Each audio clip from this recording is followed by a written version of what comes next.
আবার নারীরা যখন কথা বলবে, মহিলারা যখন কথা বলবে, পর পুরুষের সঙ্গে যখন কথা বলবে, সেটাও আল্লাহ শিখিয়ে দিয়েছে। এটা 22 নম্বর পারা প্রথম পৃষ্ঠার 3 নম্বর লাইনে সূরা আহজাবে আছে, ইনিত্তাকাইতুন্না ফালা তাখদা'না বিল কওলি ফায়াতমা'আল্লাযী ফি কলবিহি মারাদ। সুবহানাল্লাহ বলেন। আল্লাহ বলছেন, নারীরা তোমরা যখন পরপুরুষের সাথে কথা বলবে, তোমার দেওর, তোমার ভাসুর, তোমার নন্দাই, তোমার অন্য পরপুরুষ, কিংবা তোমার স্কুলে মাস্টার, টিউশনির মাস্টার, তোমার বাচ্চার যে পোলিও খাওয়াতে গেছো, কিংবা পরপুরুষের সামনে যে কোনো একটা ব্যক্তি যখন পরপুরুষ তোমার সামনে কথা বলছে, তুমি তার সাথে কথা বলছো, তোমার গলার মধ্যে যেন মিষ্টি ভয়েসটা তুমি ওই সময় বার করো না। তুমি নারী স্বামীর সঙ্গে কথা যখন বলবে, যতটা পারবে তোমার গলার আওয়াজটা মিষ্টি করবে, যতটা সম্ভব আওয়াজের টোনটা সুইট করবে, ভালোভাবে কথা বলবে, যেন কথা শুনলে তোমার স্বামীর মনটা জুড়িয়ে যায়। আর স্বামী ছাড়া দেওরের সঙ্গে, পরপুরুষের সঙ্গে, তোমার মামাতো ভাই, খালাতো ভাই, অপরিচিত ব্যক্তির সাথে, এই গ্রামগঞ্জে যে ফেরিওয়ালা আছে, কাপড় বিক্রেতা আছে, মাংস বিক্রেতা, মাছ বিক্রেতা, ডাক্তারখানায় গেলে যে কোনো অপরিচিত ব্যক্তির সাথে কথা যখন বলবে, তোমার কণ্ঠের মধ্যে ভারী আওয়াজ থাকবে, ভয়েসটা চেঞ্জ হয়ে যাবে, মোটা গলায় এমন ভাবে কথা বলবে, যার মনের মধ্যে নারীর প্রতি লোভ আছে, নারীর কণ্ঠ দেখলে যে ফোন কাটতে চায় না, অমন পাপিষ্ট যেন কোনোদিন তোমার সুযোগ নিতে না পারে। বাড়িতে ফোন দেখে চলে গেছে, ফোন করে, আসসালামু আলাইকুম সলেমান, বলছে না না তোমার দাদা ওখানে নেই, আমি তো ভাই বলছি। কি বলছি বলুন? আমি তোমার ভাবি বলছি। কত কালের ভাবি, লজ্জা শরম হায়া কিছু, লজ্জা শরম হায়া থাকলে আমাদের সমাজের এই দুরবস্থা হতো না। একটা অপরিচিত ব্যক্তি বলছে সুলেমান ভাই বাড়িতে আছে, বলছে না দাদা এখানে নাই, আমি তার ভাবি বলছি। বলো বলো আমার সাথে বলো। দাঁত বার করে হ্যাঁ হ্যাঁ করে হেসে দিলে। কি বলছি কথা বুঝতে পারছেন না? কোরআন বলছে আলাদা, সমাজ চলছে আলাদা। কোরআন বলছে নবীর কথা হলো হামউল মাউত, দেওরের সঙ্গে, গায়র মুহাররম ব্যক্তির সঙ্গে তুমি যখন কথা বলবে, একদম মৃত্যুর মতো ভয় করো, তোমার কণ্ঠটা ভারী করো, যে কোনো পুরুষ তোমার কথা শুনে পাগল হয়ে যেতে পারে, তুমি কণ্ঠটাকে অন্যভাবে করো। আর আমাদের মেয়েগুলো কি করে, রং নাম্বার থেকে ফোন আসলে রাখতে চায়। কি গো বাবাজিরা, কত জায়গায় এই দুর্ঘটনা, কত জায়গায় ঘটে গেল। এখন আমাদের শিক্ষা হয় না। আর আমরা পুরুষ যারা বিয়ে করে বউ আবদার করেছে বাসর রাতে, জানো আগে আমার একটা স্মার্টফোন ছিল, ওটা ছোট ভাইয়ের কাছে দিয়ে এসেছি, আমার একটা ফোন কিনে দেবে?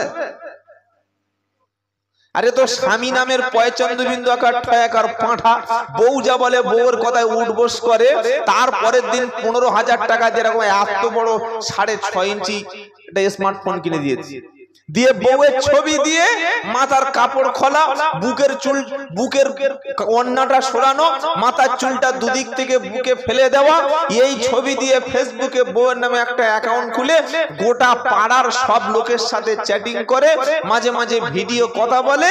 আর এই হারামখোর সারাদিন খেটে রাত 9টার সময় এসে গরুর মতো পড়ে, ওর আর হুঁশ থাকে না। এটাই তো ফার্স্ট ক্লাস দায়ুস। দায়ুস কে? এখন দায়ুস তো এটাই দায়ুস।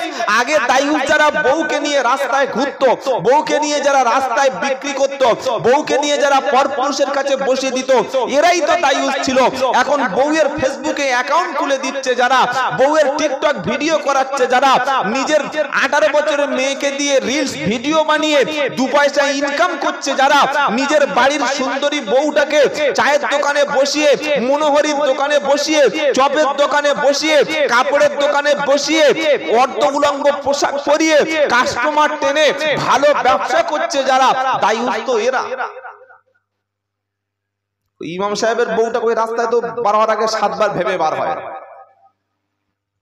গ্রামের আলেমের বউ রাস্তায় বার হওয়ার আগে 14টা কাপড় ভালো করে দেখে নেয় যে আমার চেহারা কেউ দেখবে না তো।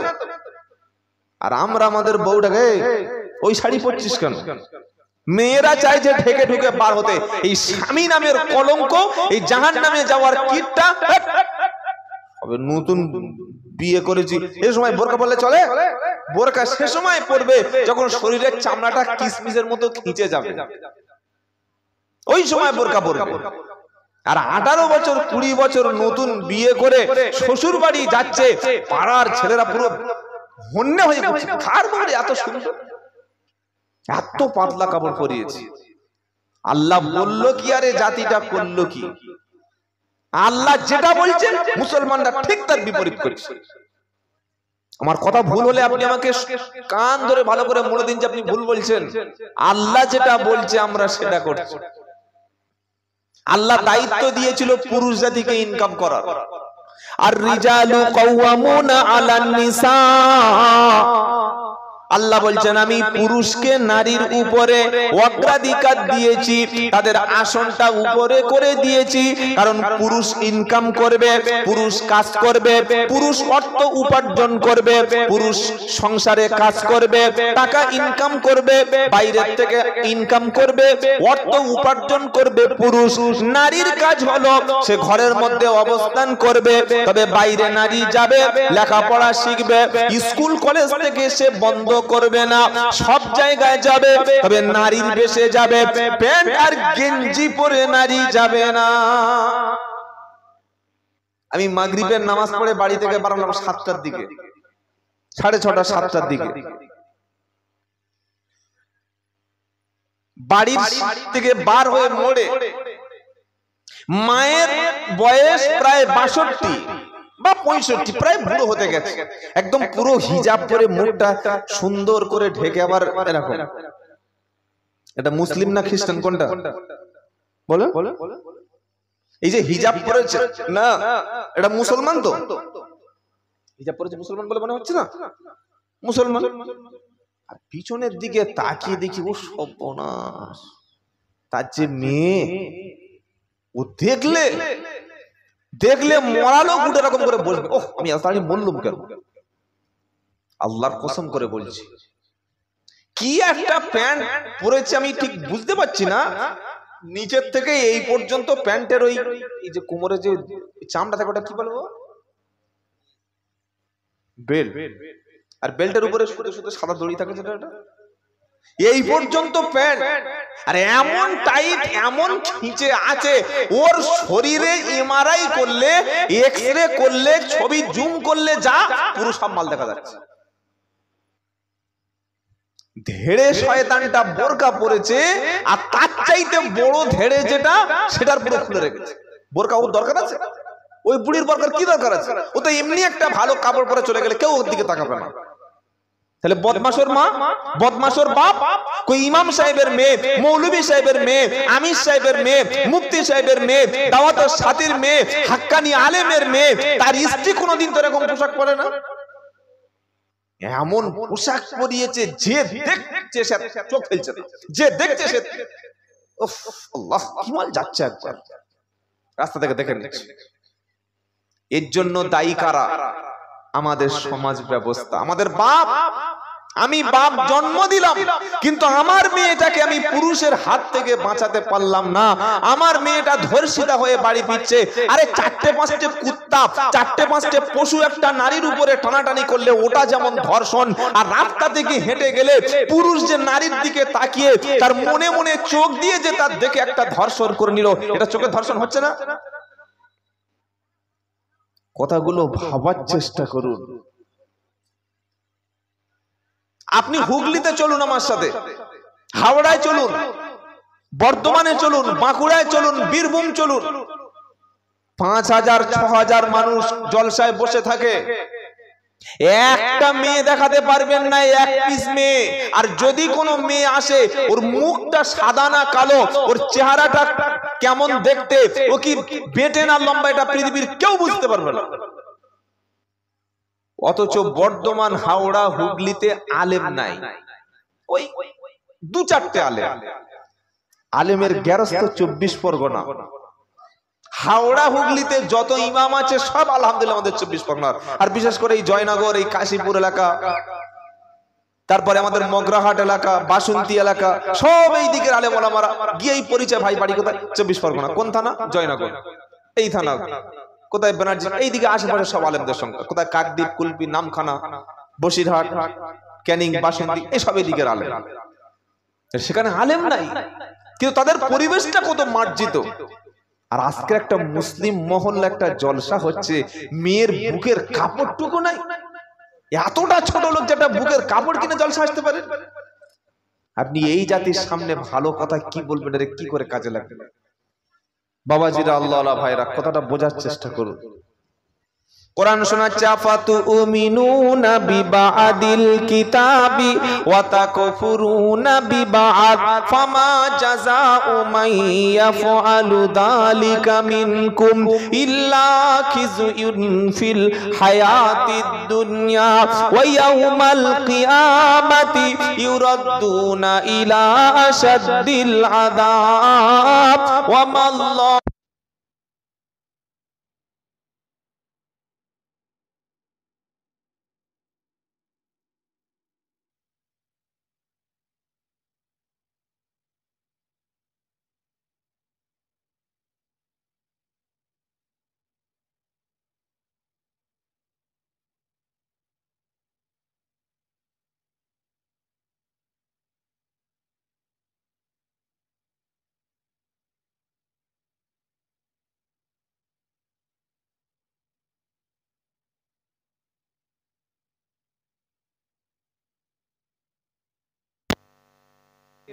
জায়েজ না জায়েজ কোনটা বুঝে নে, শিরিক কোনটা, বিদআত কোনটা চিনে নে, ওটাকে ছাড়া নাই।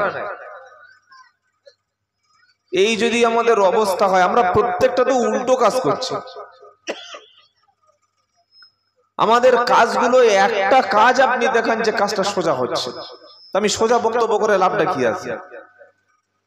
যেখানে যাওয়ার দরকার মসজিদ, সেটা ফাঁকা। একটু কাশীপুর মোড়ে দেখে আসলাম, এই ব্যানার্জির চকে দেখে আসলাম, একটা লোক মানে জায়গা দিতে পারছে না চায়ের দোকান, সব মুসলমান, এই বড় বড় দাড়ি দেখে। 4 দিন আগে আমি, আমার বাড়ি চাম্পাহাটি, তো একদিন বাজারে গেছি মাগরিবের নামাজ পড়ে, ওদিন একটু দূরে প্রোগ্রাম ছিল, 8টার দিকে বার হবো। আল্লাহকে সাক্ষী রেখে বলছি,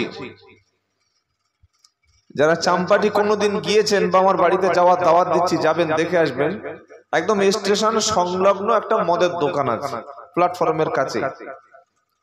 এই মদের দোকানটা সরকারি ভাবে, মানে লাভ যা হয় সরকার নিয়ে নেয়, আর সরকারের সবচাইতে বেশি ইনকাম মদে, জানেন আপনারা? সরকারের সবচাইতে বেশি লাভ হলো মদ ব্যবসায়। আর একটা হলো ওই যে ডিয়ার লটারি আছে না, দেখেছেন তো আপনারা? দেখেছি আমরা, মাঝে মাঝে কাটি, যদি পড়ে 1 লাখ, তো আল্লাহর রহমতে একটা যদি মিলে যায় 6 মাস বসে খাবো। ডিয়ার লটারিটাও সরকারের, আর যত মদের লাইসেন্স যা লাভ হয় এটাও সরকারের। সবচাইতে বেশি লাভ হয় সরকারের মদ বিক্রি করে। জোরে বলুন সুবহানাল্লাহ। বললেন না সুবহানাল্লাহ? কি হবে দেখ, বলে সুবহানাল্লাহ। লম্বা লাইন, 25 থেকে 30 জন ব্যক্তি দাঁড়িয়ে আছে। তো মুসলমান খাচ্ছিস মদ, লুকিয়ে টুকিয়ে খা বাবা। আমার চাইতে বড় বড় দাড়ি, এত বড় দাড়ি, সাদা ধপধপ করছে দাড়ি, সাদা পাঞ্জাবি পরে গেছে, লুঙ্গি পরে গেছে, গিয়ে টুপ করে দেখি পকেট থেকে টাকা বার করে মালটা নিল। মাল মানে কি? কি নিল? প্রথম যখন লাইনে দাঁড়িয়েছে আমি ভাবলাম হয়তো ভুল করে রেশনের লাইন বলে দাঁড়িয়ে গেছে, পরে দেখলাম ভুলটা আমার, ওর ভুল না। ও হারামখোর 65 থেকে 70 বছরের বুড়ো, ওর কবর রেডি, বাঁশও রেডি, ওর কাফনও রেডি। এরকম সাদা একটা প্লাস্টিক কি কাঁচের, অত তোমার জ্ঞান নাই? একটা যারা খেয়েছে তারা একটু ভালো বলতে পারবে। এরকম একটা বড় মাল, মদ, মুখে দাড়ি রেখে মুসলমান, এত বড় বড় সাদা দাড়ি, টুপ করে নিয়ে পাঞ্জাবির পকেটে দিয়ে মুহূর্তের মধ্যে গায়েব হয়ে গেল। 2 মিনিট দাঁড়ায়নি, মাল হাওয়া চলে গেছে। কোথায় চলে গেল আল্লাহই জানে। এবার আপনারা বলুন, আমি আব্দুল্লাহ জুবায়ের যদি মুখে দাড়ি রেখে মাথায় টুপি রেখে যদি বসে বসে মদ খাই, আমি ধর্মের অপমান করছি কি করছি না? বলুন বলুন, করছি। আমি যদি মুখে দাড়ি রেখে যদি মোড়ের মাথায় বসে তাস খেলি, এটা ইসলামেরই অপমান। আপনি দাড়িটা চেঁচে দিয়ে তাস খেলুন, অসুবিধা নাই, চেঁচে দিন। দাড়িটা চেঁচে দিয়ে জুয়া খেলুন, সমাজেরও ক্ষতি হবে না, আপনারও ক্ষতি হবে না। কিন্তু রেখেছেন নবীর সুন্নতি দাড়ি, মাথায় টুপি দিয়ে মোড়ের মাথায় বসে বসে সিগারেট খাচ্ছে, এ আবার মুসলমান দাবি করছে। তো ইসলামের কলঙ্ক।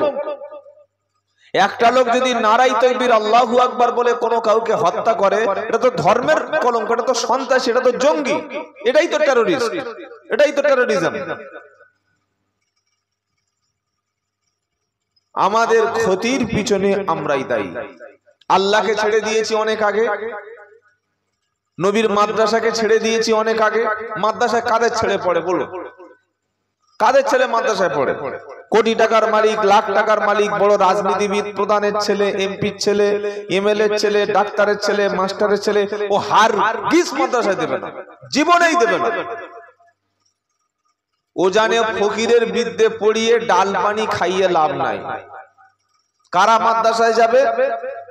ভিখারির ছেলে, এতিমের ছেলে, বিধবার ছেলে, রাস্তায় কাজ করার ছেলে, কোন রকমে হাতে পায়ে ধরে মাদ্রাসায় দিয়ে আসবে। আর এই মাদ্রাসার হুজুরগুলোকে দিয়ে চাল ডাল, টাকা পয়সা, আটা ময়দা, ছাগল গরু, সাদকা ফেতরা, জাকাত, ধান চাল গম ভিক্ষা করে করে এনে আলেম বানিয়ে দিল। এরাই দিনটাকে টিকিয়ে রেখেছে। কি বলছি কথা বুঝতে পারছেন? বড় লোকের বাড়িতে আর দিন নাই, পয়সা দেবে না দেবে ওটা তাদের ব্যাপার। বড় লোকের বাড়িতে আর দিন নাই, যা আছে একটু গরিবের মধ্যে একটু দিন আছে। আপনি একটা বড় লোকের বাড়িতে চলে যান, তার বাড়িতে ইসলামের নামগন্ধ নাই। একটা বাড়িতে গিয়ে বলছি ভাবে একটু কোরআন শরীফ দেবেন, পড়বো, অনেকদিন আগে সে কোরআন শরীফ খুঁজতে খুঁজতে 30 মিনিট হয়ে গেছে। দরকার নেই কোরআন শরীফ, আমার ফোনে কোরআন শরীফ আছে, কোরআন শরীফ পাবেন না। কিন্তু ওই বাড়ির ডাইনিং টেবিলে 80,000 টাকা দিয়ে এলসিডি রেখেছে, শুধুমাত্র নোংরা ছবি দেখবে বলে, আর কিছু উদ্দেশ্য না। ওতে কিছু দেখে না, ওই সিরিয়াল টিরিয়াল এটা আজে বাজে জিনিস এই দেখবে। নামাজ পার্টি চেয়েছি, নামাজ পার্টি বার করেছে, 12টা টিকটিকি 12 দিকে চলে গেছে। মানে কতদিন নামাজ পড়ে না বুঝতে পারছেন? এটা পয়সাওয়ালার বাড়ি, এটা পয়সাওয়ালার বাড়ি। এমনি এমনি গজবটা আমাদের মাথার উপরে চেপে বসে নাই, এটা মাথায় রেখে দেবেন। আল্লাহ আমাদের উপরে এমনি এমনি অসন্তুষ্ট হয়ে যায় নাই। তাও কয়েকটা বৃদ্ধ মানুষ, কিছু মানুষের ওসিলায় এখনো দিনটা, এখনো ইসলামটা টিকে আছে। অনেকে বলবেন তাহলে ইসলামের টেকানোর দায়িত্ব তো আল্লাহর, আমার কি দায় পড়েছে আমি ইসলাম নিয়ে এত মাথা ব্যথা করব? মনে রাখবেন, আমি যদি ইসলাম না মানি, আমি যদি কোরআন না মানি, আমি যদি আল্লাহকে না মানি, আল্লাহর বিশাল বড় ক্ষতি হয়ে যাবে, তাই তো নাকি? আল্লাহর ক্ষতি হবে না? নবীর তো ক্ষতি হবে। আমরা সকলে যদি কোরআনটা পড়া ছেড়ে দিই, কোরআন এমনি মুছে যাবে, নাউজুবিল্লাহ। হবে কি? আমার মতো ছাগল, আমার মতো অসভ্য, আমার মতো ছুঁচো ইঁদুর যদি ইসলাম না মানে, ইসলামের কোনো ক্ষতি নাই। আল্লাহ তার ইসলামকে টিকিয়ে রাখবেন, কারো না কারো দ্বারা তিনি টিকিয়ে রাখবেন। তার মাদ্রাসা টিকে থাকবে, কারো না কারো দ্বারা টিকে থাকবে। আল্লাহর মসজিদ টিকে থাকবে, ও কারো না কারো দ্বারা টিকে থাকবে। আপনি মসজিদে যাচ্ছেন না, আমি মসজিদে যাই না, আমি কোরআন পড়ি না, আমি নামাজ পড়ি না, আল্লাহ ডোন্ট কেয়ার, তিনি পরোয়াই করেন না আমার মতো বান্দাদের। আমি যদি সেজদা না দিই না, পৃথিবীতে কোটি কোটি বান্দা আছে আল্লাহ সেজদা দেওয়ার জন্য। কি বলছেন আপনি? আপনি যদি আল্লাহকে সারাদিন একবার আল্লাহ না ডাকেন, আল্লাহর কিচ্ছু যায় আসে না, কোনো কিছুই যায় আসে না। পৃথিবীতে কোটি কোটি বান্দা আছেন যাদের জবানে সর্বদা আল্লাহ জিকির জারি রেখেছে, বলুন সুবহানাল্লাহ। আমি যদি বছরে একবার কোরআনুল কারীমটা খুলে না দেখি, এতে কোরআনের কিচ্ছু যায় আসে না, কোরআন কোনো কিছুই হবে না। কারণ পৃথিবীতে 3 থেকে 4 কোটি হাফেজে কোরআন, তাদের সিনায় তারা কোরআনকে রিজার্ভ রেখেছে। বলুন সুবহানাল্লাহ। আমি যদি মসজিদে পা না ফেলি, ওই মসজিদ আপনার দিকে চেয়ে বসে নাই, আপনার পরোয়া করে না। পৃথিবীর কোটি কোটি বান্দা আছে যারা মসজিদ খেদমতের কাজে নিয়োজিত আছে। বলুন সুবহানাল্লাহ। আপনি যদি এই জলসায় না আসেন, আপনি যদি কোরআনের মজলিসে না আসেন, ইসলামেরও কোনো ক্ষতি নাই, আমারও কোনো ক্ষতি নাই, কমিটির কোনো ক্ষতি নাই। নিজের কপাল নিজে পুড়িয়েছেন, এর খেসারত আখিরাতে দিতে হবে। কত মনে থাকবে ইনশাআল্লাহ। বাড়ির কাছে জলসা দিয়ে শালি নিয়ে ফুর্তি মারছে বাড়িতে, এর মতো আবু জাহেলের বাচ্চার পৃথিবীতে আছে একটাও? বাঙালি জাতিটা সবচাইতে বড় কপাল পড়া জাতি। কেন জানেন? বাঙালি জাতিটার কপাল পড়ার কারণ হলো ভালো জিনিসকে এরা মূল্যায়ন করে না। ভালো জিনিস জীবনে সহ্য হয় না। একটা মসজিদে ইমাম কতদিন থাকে? 2 বছর, 3 বছর, 4 বছর, বছর 4 হলে ওর পিছনে কাটি দেওয়া শুরু হবে। এইবার দেখবে পাড়ায় বাঁশের ঝাড় কোথা আছে, আচাচা বাঁশ নিয়ে এমন ইমামের পিছনে দেবে যেন 3 দিন না টিকতে পারে। বাঙালি জাতি। বিশেষ করে আমাদের এই 24 পরগনার কথা বলছি, 2 24 পরগনা। আমি 1 সপ্তাহ আগে গিয়েছিলাম বীরভূম জেলা, থানাটার নাম হচ্ছে সদাইপুর, জায়গাটার নাম হচ্ছে যাত্রা। ওই ইলম বাজার থেকে 22 কিলোমিটার দূরে ইলম বাজার। তো একটা ইমাম সাহেব, আমি গিয়ে সেখানে অনেক আগে পৌঁছে গিয়ে কথা বলে জানলাম, তিনি প্রায় 55 বছর একটা মসজিদে ইমামতি করছেন। কত বছর বললাম? আমার এই বয়স সবে 33 চলছে, এখনো 35 হয়নি। 55 বছর তিনি ইমামতি করছেন। 55 বছর। হুগলিতেও দেখেছি ওরকম প্রচুর, 22 বছর, 20 বছর, 25 বছর ইমামতি করে। আর আমাদের এই গ্রামগঞ্জে ও সর্বনাশ। মুরগি জবাই করতে ডেকেছে ইমাম সাহেব, যেতে দেরি হয়েছে, ব্যাস তারপর দিন মসজিদে মিটিং ডেকে বসে আছে। কুরবানির গরু এনেছে, পাকা হারামখোর, ফুল বেনামাজি, সুদের মাল ছাড়া খায় না। এই হারামখোর 1 লাখ টাকার গরু কিনে রাস্তা একদম গাছের গোড়ায় মোটা দড়িতে বেঁধে রেখেছে। প্রত্যেকদিন ইমাম সাহেব বলছে, হুজুর আমারটা আগে হবে, ঈদের দিন আগে আমার বাড়িতে হবে। তো তুই নামাজটা পড়েছিস? যেদিন ফজরের নামাজ, ঈদের নামাজ হবে, সেদিন মসজিদে ওকে কেউ দেখেনি। ঈদের নামাজ শুরু হয়ে গেছে, 1 রাকাত ছেড়ে গেছে, নামাজ পড়তে গেছে, সে দিচ্ছে 1 লাখ টাকার গরু কুরবানি। আর এই কুরবানিটা যদি ইমাম সাহেব জবাই না করতে যায়, এই ইমামের চাকরি জোরে বলেন থাকবে? মানে ইমাম তাড়ানোর দিক থেকে আমরা খুব ভালো আছি, এটা যেন আমাদের মধ্যে না থাকে। ভালো জিনিসকে মূল্যায়ন করতে শিখুন, যেটা দামি জিনিস সেটাকে গুরুত্ব দিতে শিখুন। সবচাইতে দামি মূল্যবান বস্তুর নাম হলো আল্লাহর কোরআন। জোরে বলুন সুবহানাল্লাহ। এটা আমার কথা নয়। 11 নম্বর পারা, 14 নম্বর পৃষ্ঠা, 6 নম্বর লাইন, 57 নম্বর আয়াত, সূরার নাম ইউনুস। আল্লাহ বলছেন, ইয়া আইয়ুহান নাস قد جاءتكم موعظة من ربكم وشفاء لما في الصدور وهدى ورحمة للمؤمنين قل بفضل الله وبرحمته فبذلك فليفرحوا هو خير مما يجمعون। কোরআনের গুরুত্ব কতটুকু দেওয়ার দরকার ছিল, আমরা কতটুকু দিয়েছি, এজন্য আমাদের ভাগ্যটা পুড়ে গেছে।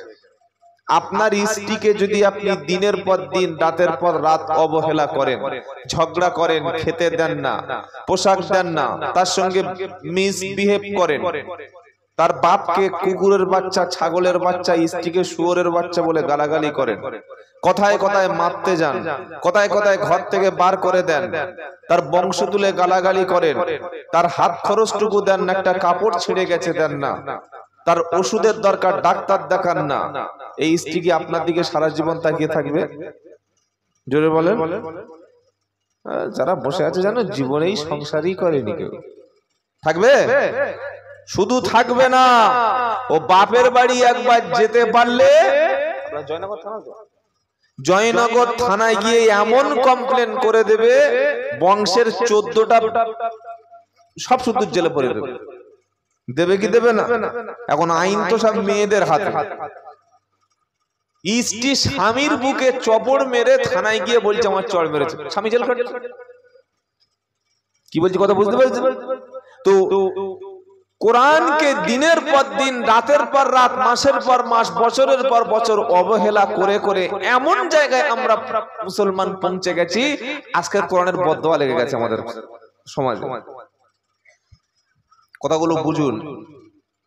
জলসা মানে হলো কিন্তু টান দিয়ে বাওয়ারা মারা করে চিল্লে চলে যাওয়া জিনিস নয়। বুঝতে হবে, যদি একটা জিনিস বুঝতে পারেন ওটাই বুঝুন।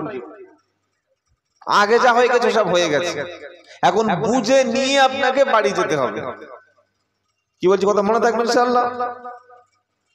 নিজের স্ত্রীকে অপমান করলে, ভালো না বাসলে, খেতে না দিলে, না পড়তে দিলে, ডাক্তার না দেখালে, ও বউ যেমন স্বামীর কোলে থাকে না, স্বামীর পক্ষে কথা বলে না, স্বামীর জন্য জীবনে কারোর কাছে ভালো প্রশংসা করে না, পৃথিবীর সবচাইতে শ্রেষ্ঠ কিতাবটাকে কারা বেশি অপমান করে? ভাই আমরা।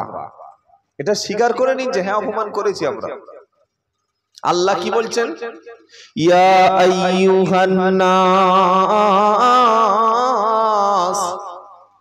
ও বিশ্বের মানুষেরা, কদ জাআতকুম মাউইযাতুম মির রাব্বিকুম, অবশ্যই তোমাদের রবের পক্ষ থেকে তোমাদের কাছে এসেছে সবচাইতে উত্তম নসিহা, উত্তম বক্তব্য, উত্তম ওয়াজের কিতাব, উত্তম অ্যাডভাইসের কিতাবের নাম হলো কোরআন।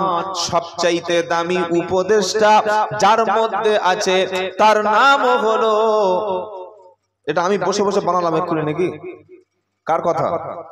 জোরে বলেন।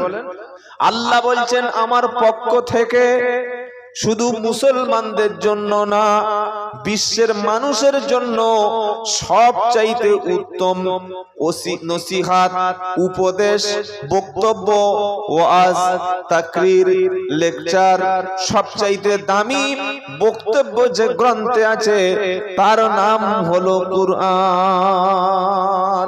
সুবহানাল্লাহ বললেন। এটা বলার পরে আল্লাহ বলছেন ওয়াশিফাউল লিমা ফিস সুদূর,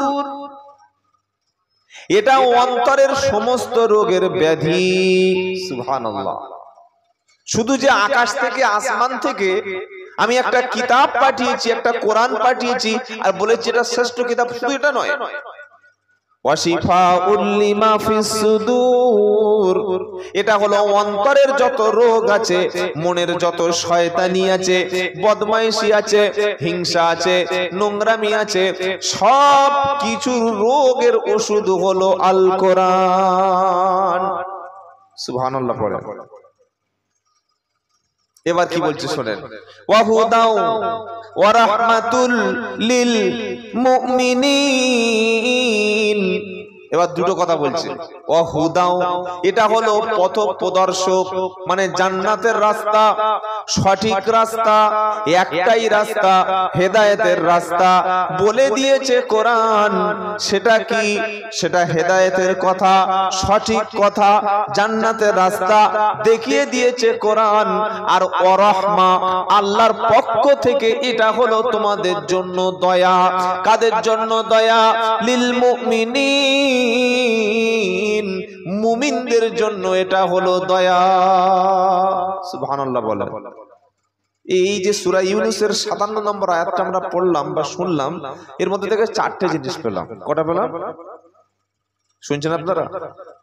কোরআন সম্পর্কে চারটে নতুন থিওরি আমাদের কাছে এলো। কি কি এলো?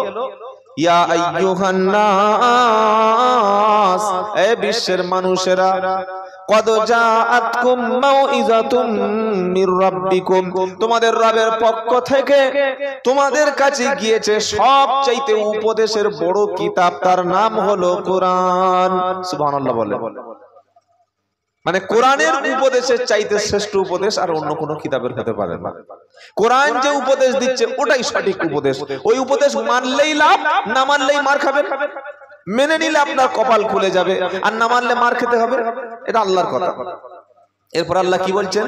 ওয়াশিফাউল লিমা ফিস সুদূর, অন্তরের যত ব্যাধি আছে, অন্তরের যত রোগ আছে, সমস্ত রোগের ওষুধ হলো এই কোরআন। সুবহানাল্লাহ, সুবহানাল্লাহ বলেন। দুটো জিনিস হয়ে গেল, আর দুটো বাকি আছে। কি? ওয়াহুদাও, এটা হচ্ছে হেদায়াত। আপনি জান্নাতে যেতে চাইছেন, কোরআন তাহলে ধরতে হবে। আপনি জাহান্নাম থেকে বাঁচতে চাইছেন, কোরআন তাহলে পড়তে হবে। আযাব থেকে বাঁচতে চাইছেন, কোরআন তাহলে বুঝতে হবে। আপনি দুনিয়া শান্তির সঙ্গে বাঁচতে চাইছেন, আগে কোরআনকে সামনে রেখে চলতে হবে। সামনে থাকে রাহাবার, পিছনে থাকে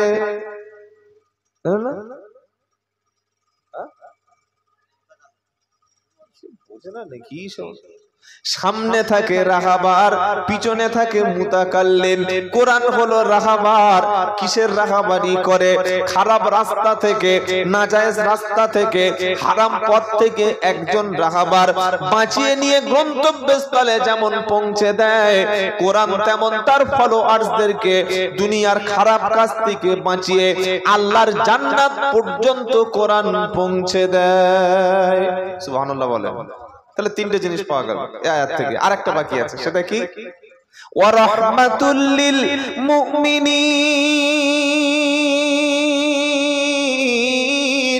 আর মুমিনদের জন্য কোরআন হলো দয়া, আল্লাহর রহমত। সুবহানাল্লাহ, কত বড় রহমত যে আল্লাহর কোরআন। কেন রহমত বললাম? এটা পড়ে ফু দিলে শেফা হয়। সুবহানাল্লাহ বলবেন না? হয় কি হয় না?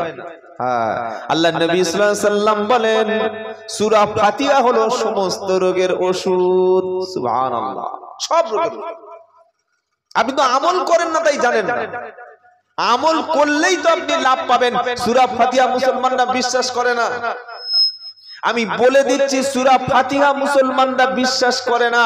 বিশ্বাস করলে আগে সূরা ফাতিহা পড়ে নিজের শরীরে ঝাড়ফুঁক করত। বাড়িতে যখন একটা সমস্যা হলো, প্রথমে ছুটে গেল গ্রামের কোয়াক ডাক্তার, 270 টাকার ওষুধ দিল, ট্যাবলেট ক্যাপসুল দিল, ভিটামিন দিল। 7 দিন খাওয়ার পরে রোগ আরো ডবল হলো।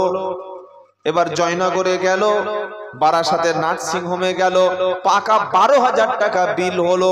ওটা হওয়ার পরে দেখছে শরীর সুস্থ হচ্ছে না, ওখান থেকে রেফার করে পিজিতে পাঠিয়ে দিল। 33 দিন ভর্তি থেকে পিজি আবার পাঠিয়ে দিল ভেলোরে। 5 লাখ টাকা খরচ করে ফিরে এলো বাড়িতে।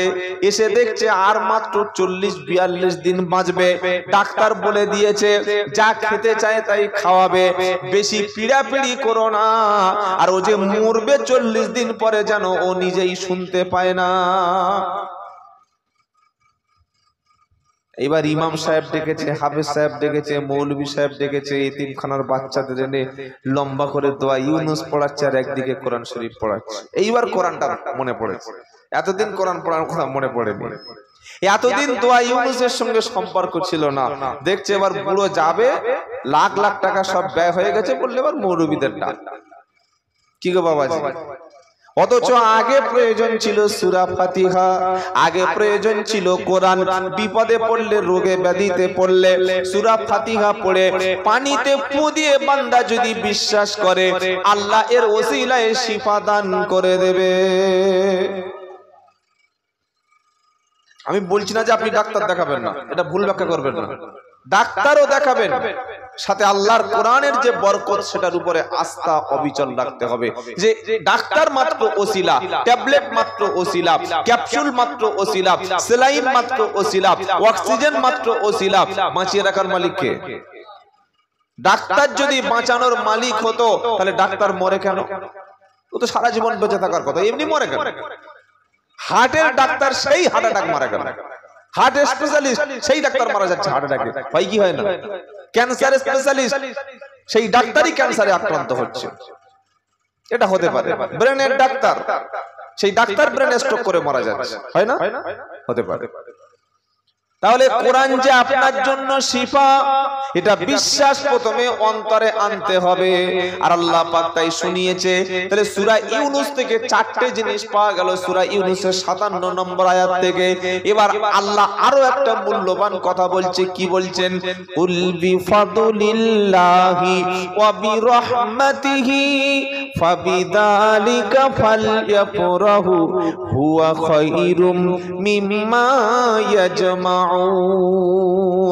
কোরআন শুনিয়ে দিচ্ছে নবী, বিশ্ববাসীকে বলে দাও তোমরা যা কিছু অর্জন করেছো, টাকা পয়সা, জমি জায়গা, ঘর বাড়ি, ব্যবসা বাণিজ্য, বিল্ডিং করেছো, দামি গাড়ি কিনেছো, ঘরে এসি লাগিয়ে নিয়েছো, ফ্রিজ কিনে নিয়েছো, সুন্দর সুন্দর ডেকোরেটর সাজিয়েছো, ফার্নিচারের কাজটা ঘরে সুন্দর করে নিয়েছো, পৃথিবীর যা কিছু তুমি অর্জন করেছো তার চাইতে কোরআন হলো শ্রেষ্ঠ। জোরে বলুন না সুবহানাল্লাহ। কোরআন যদি মুসলমানদের সবার কাছে শ্রেষ্ঠ কিতাব হলো, তো এটা পড়ার জন্য কেন সবচাইতে কম টাকা ব্যয় হলো? আর পাড়ার মধ্যে কোরআন মানুষ পড়ে তখন বিপদে পড়ে, যখন কেউ মরলে কোরআন, কেউ বিপদে পড়লে কোরআন, অথচ মুসলমান কোরআন ছাড়া কখনো পা তুলতে পারে না। একটা কথা বলবে, কোরআনের অনুযায়ী কথা বলবে। আপনি যে কথা বলবেন, এই কথাটা বলার জন্য কোরআন থেকে জেনে নিয়ে আপনাকে কথা বলতে হবে। বললে হুজুর এটা আবার কি রকম কথা? কোরআন শোনাচ্ছে কথা যখন তুমি বলবে, সূরা বাকারার মধ্যে আল্লাহ শোনাচ্ছে ওয়াকুলু লিন-নাসি হুসনা, তুমি মানুষের সাথে সুন্দর সুন্দর কথা বলো, হাসি মুখে কথা বলো, মিষ্টি স্বরে কথা বলো। হাসি মুখে কথা বলা হলো সদকা। হাসি মুখে কথা বলো। প্রথমে কোরআনের থিওরি হলো সুন্দর সুন্দর কথা বলো, এমন কোন কথা বলো না যে কথাটার কোনো দাম নাই। আর আমরা মুসলমানরা কি করি?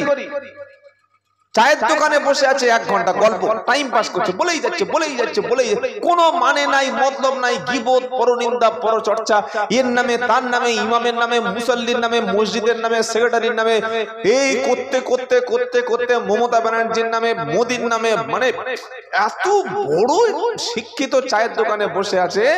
1 কাপ চা খেয়েছে, 8টার সময় শুরু করেছে, আর চা খেতে খেতে চায়ের কাপটা ফেরত দিচ্ছে 9টা 10-এ। কতক্ষণ লাগলো? 1 ঘন্টা 10 মিনিট। 1 কাপ চা। বাড়িতে কিন্তু খাওয়া হয় না, বাড়িতে খাওয়া হয় না। কি রান্না হয়েছে নিজেই জানে না, হয়তো ডাল আর পুঁই শাক রান্না করেছে। আর বাড়িতে যখন 9:30টার সময় গিয়ে দেখছে ডাল আর পুঁই শাক, ওই পুঁই শাকের ডাঁটা ছিল, ওই বউর পিঠে মারতে শুরু করে, এই রান্না কেউ খায়? এই খেয়ে রান্না করেছিস কেন? তো সে কি চাকরি করে? সে পাবে কোথায়? কি অবস্থা বুঝতে পারছেন আমাদের? অথচ কোরআন বলছে ওয়াকুলু লিন-নাসি হুসনা, ভালো ভালো সুন্দর সুন্দর কথা বলো। আর কথা বলার সময় যেন তুমি কোনো তর্কে জড়িয়ে যেও না।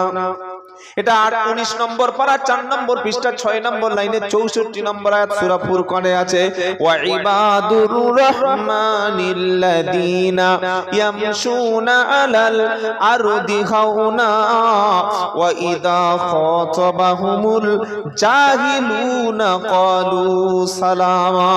আল্লাহ বলছেন আমার ঈমানদার ব্যক্তি জমিনে যখন চলবে শান্তভাবে, নরম ভাবে চলবে। কথা যখন বলবে মেপে মেপে। কোন মূর্খ যদি, জাহিল যদি, অজ্ঞ ব্যক্তি যদি তার সাথে তর্ক করতে আসে, কথা বলার আগে সে সালাম দিয়ে চলে যাবে, আসসালামু আলাইকুম ভাই, মুঠে হাতে সময় নাই।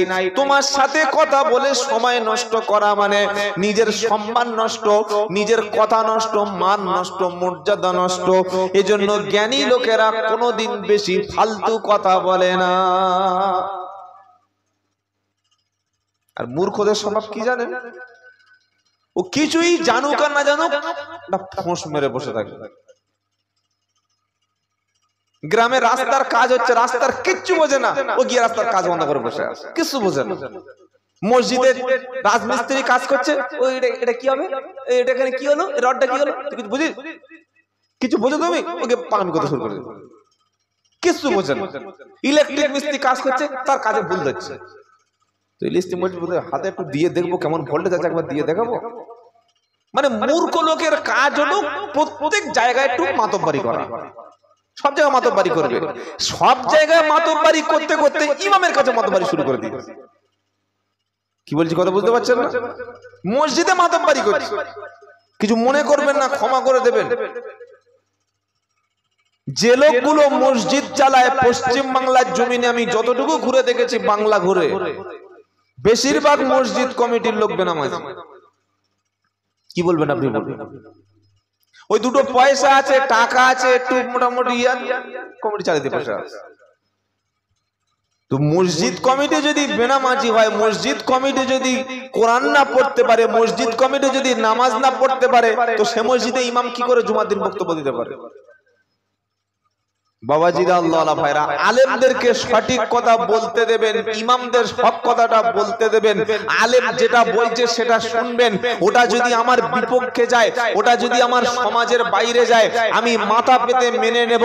কারণ আলেম ব্যক্তি সমাজকে কোনোদিন মিসগাইড করে না, আলেম ব্যক্তি সমাজে কোনোদিন মিসকনসেপশন মানুষকে দেয় না, আলেম ব্যক্তি সমাজের মানুষদেরকে কোনোদিন খারাপ দিকে নিয়ে যায় না, আলেম নিজেই খাওয়া হয় না, আলেমের নিজের সংসার চলে না, তারপরে সমাজের অন্যায়, জুলুম, সুদ, মদ, হারামের যতটা পারে মানুষকে বাঁচিয়ে চলে। চলে কি চলে? কথা বলার ৩ নম্বর নিয়ম হলো, রব্বুল আলামিন বলেন, তুমি যখন কথা বলবে অবশ্যই তুমি ভেবে নেবে যে তোমার কথাটা কিন্তু রেকর্ড হচ্ছে। মা ইয়ালফিযু মিন কাউলিন ইল্লা লাদাইহি রাকীবুন আতীদ। এটা ২৬ নম্বর পারা, ১৮ নম্বর পৃষ্ঠা, ২ নম্বর লাইনের ১৮ নম্বর আয়াত, সূরার নাম কফ। আমার আল্লাহ বলছেন, বান্দা, তোমার জবান থেকে, তোমার মুখ থেকে যে কথাটা বার হয়ে গেল, ওই কথাটাই রেকর্ড হয়ে গেল। তুমি ভাবছো হয়তো কেউ শুনলো না, কথাটা কেউ বুঝলো না, হয়তো ফোনের মাধ্যমে রেকর্ড হলো না, কিন্তু আমি আল্লাহ তোমার কথাটা রেকর্ড করে রেখেছি। এই রেকর্ডটা সেদিন কাজে লাগাবো যেদিন তুমি মানতে চাইবে না। কথা মনে থাকবে ইনশাআল্লাহ। ৫ নম্বর হলো, কথা যখন বাপ মার সঙ্গে বলবেন সেখানেও বলার ধরন আলাদা। এটা ১৫ নম্বর পারা, ৩ নম্বর পৃষ্ঠা, ৭ নম্বর লাইনে ২৩ নম্বর আয়াত সূরা বানী ইসরাঈলে পেয়ে যাবেন। আল্লাহ বলছেন, ইম্মা ইয়াবলুগান্না ইনদাকাল কিবারা আহাদুহুমা আও কিলাহুমা ফালা তাকুল লাহুমা উফফিন ওয়ালা তানহারহুমা। তোমার আব্বা অথবা মা, দুজন অথবা একজন, যদি তারা বৃদ্ধ হয়ে যায়, যদি তারা অসুস্থ হয়ে যায়, যদি তারা বার্ধক্য হয়ে যায়, তাহলে তাদের মেজাজ খারাপ বলে তোমার মেজাজ যেন তুমি খারাপ করো না। ওয়ালা তানহারহুমা, তুমি ধমক দিও না, বড় বড় কথা বলো না। বাপ মার সামনে কথা যখন বলবে, ওয়াকুল্লাহুমা কাউলান কারীমা, সম্মানজনক, রেসপেক্টফুল কথা বলো, কারণ সেই বাপ মা তোমাকে কথা বলতে শিখিয়েছে। সুবহানাল্লাহ বল।